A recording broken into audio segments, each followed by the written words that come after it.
After a relaxing rest day, we're off to Opuwo, a large town and capital of this region in Namibia. We need to get cash, food, water and fuel for the rest of the trip. Hopefully this should be the last fuel stop, as we have about 1,000 kilometres still to go and our 2 fuel tanks give us a bit more than that.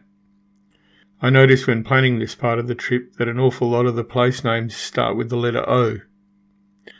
The trip is about 160 kilometres over the C43 road, which is a main road but unpaved. The Lolaks will be happy. We hit the road mid-morning for the relatively short drive. It should take us about 3 hours over these roads. The landscape is as usual rugged and semi-arid, but with a lot more trees and bushes than along the Namib desert, which is now some distance to our west. We come across these trees which Australians may think are Baobab trees, but they aren't.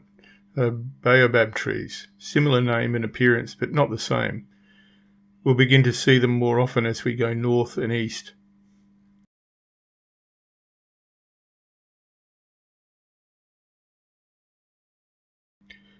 We also start to see these traditional villages. I slow down a bit so we don't shower the place with dust, and camera 2 can snap some pictures without a major privacy invasion.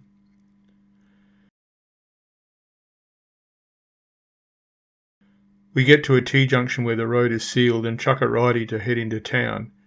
At this intersection there's a lot of Himba people hitching rides out to the west where a significant number live. Out in that direction is some serious four-wheel drive territory, way tougher than I was prepared to risk. This includes the famous Van Zil's Pass and the Marienfluss, Marian's Valley. The communities out that way run campsites where you can stay, but you need to be very self-sufficient. I'll put some links in the video description if you're interested in that kind of thing. Like most Namibian towns, Opuwo is pretty open with the houses spread out. It reminds me of some of the goldfields towns in Western Australia. It's pretty busy and shows the variety of local cultures in this area.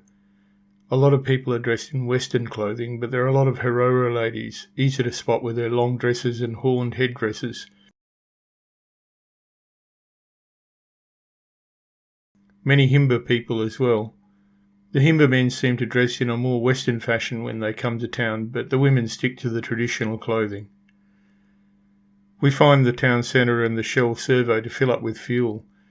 There's an ATM and a small supermarket there. We'll fill up the car and get some cash. You can only get the equivalent of $200 Australian per day per card, so we have 2 cards so we can get 400 Australian dollars, but in Namibian dollars. In most places the petrol stations and bigger shops take card, but not always. There are some school kids hanging around the shop. Same the world over, eh? And the guy filling the car tells them to get themselves off to school. We then head to the supermarket. This is the one time we became the centre of attention, and I didn't like it. There were people that wanted us to buy things for them, mainly alcohol. We did the old no understand thing and headed into the shop. It was a bit limited, but we got most of what we needed.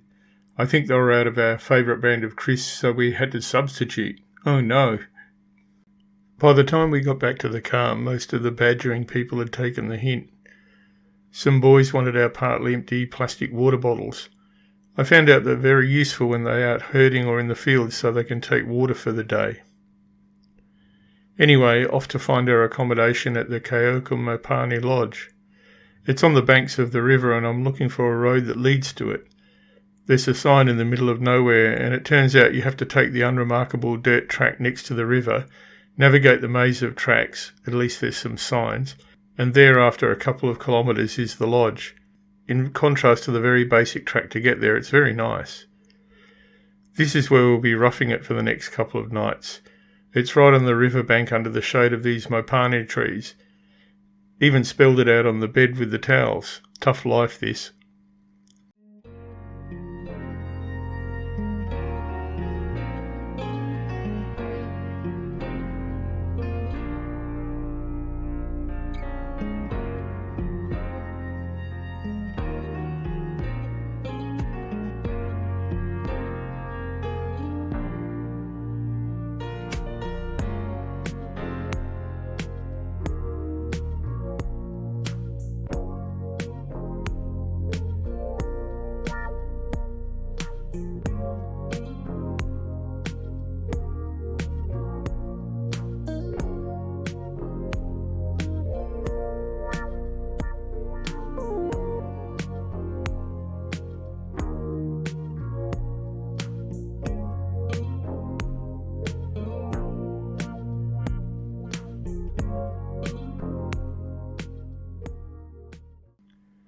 We head up to the bar for a drink and a snack.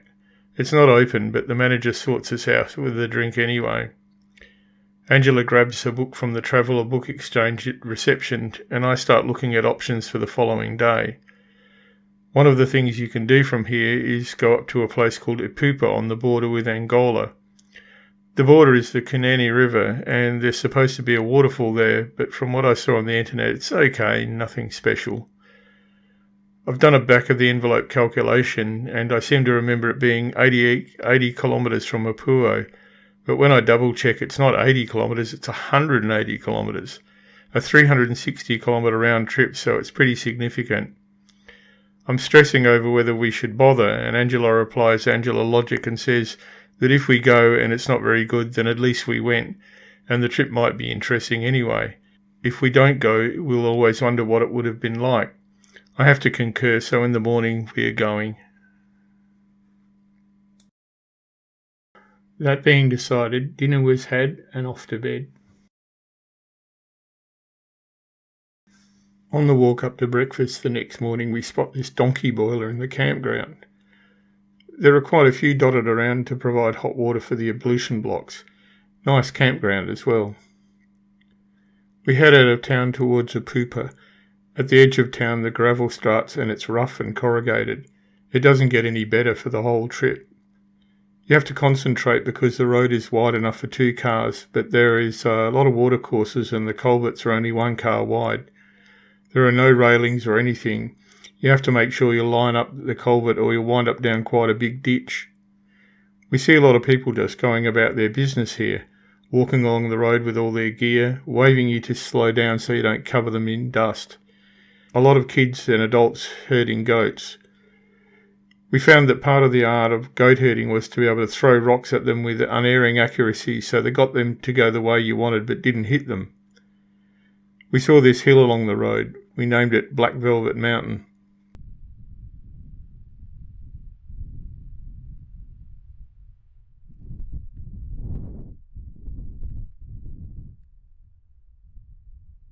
It takes us a bit over 2.5 hours to do the 180 kilometres to Opuwo. We parked the car and from the sound it seems that the falls are somewhat more substantial than I thought. There are a lot of Baobab trees along the river and these Makalani palms. We're able to park almost on the banks of the Kunene River, quite near to where I think the main waterfall is. I have to cross this small side stream to get closer to the falls. There's a lodge here right on the river and some of the local goats grazing. Angela is contemplating how to get a better position for some pictures. I've got to cross the stream and I'm doing some rock hopping to get into a better position. It's further down than it looks, plus the river is running quite strongly.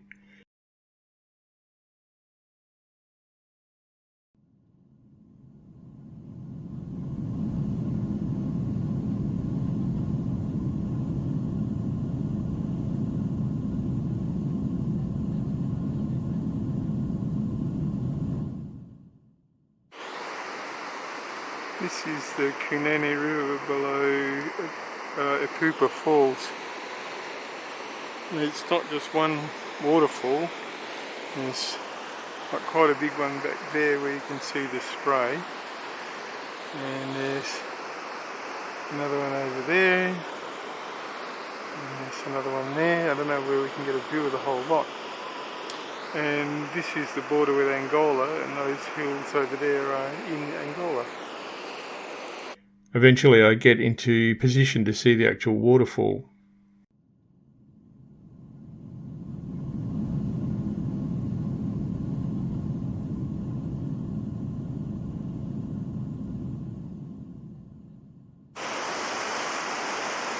This is just one of the waterfalls.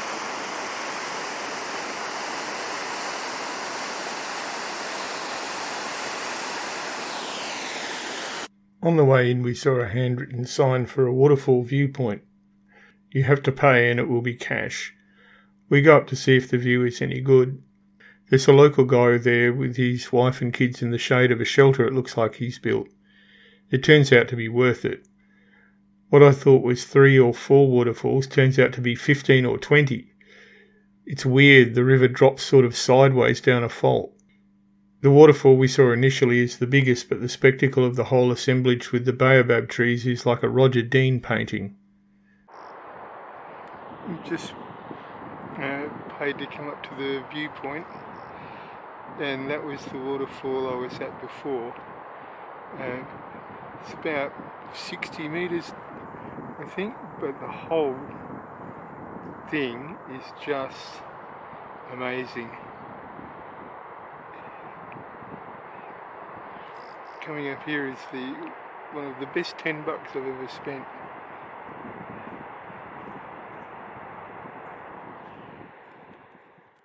Here's a compulsory montage.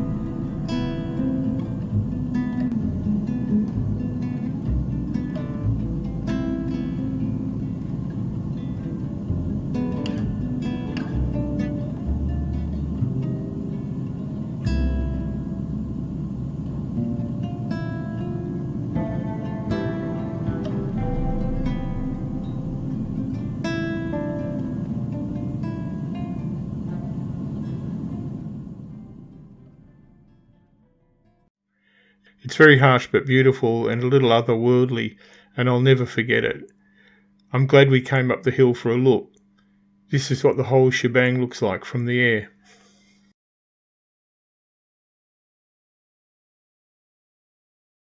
There is also one of the locals up here enjoying the view. After an hour or so soaking up the view and the sun, we say goodbye to our hosts and head back to Opuwo. We pass more people walking along the road, probably heading home for the evening, and in a couple of places people pumping water by hand out of bores sunk in the creek beds. It's a long drive back over that road, and I want to be in Opuwo before dark. We stop at the Puma station and fill up the car with diesel again. As usual, while one person fills the car, others wash the windscreen and side windows. Full service with a smile. Back to the restaurant for dinner. No cooking tonight. We're both so tired. A Malawi shandy, in this case alcohol-free for me, and I think Angela got a lemon, lime and bitters. Then off to bed to dream about Opuwo Falls and how Angela was so right to say we should go. Opuwo marked the furthest north we go in this trip. We can't go any further north without crossing into Angola, and we have other things to see in Namibia yet. Tomorrow we head back south and east to Herbertero Lodge, which is a community-run wildlife conservancy literally across the road from the biggest national park in Namibia. We're starting to cross into an area known for its wildlife, so we have high hopes to see a you-know-what. I know we saw them in Uganda, but these are supposed to be bigger. Who knows? Join us next episode as we begin the journey back to our starting point in Windhoek.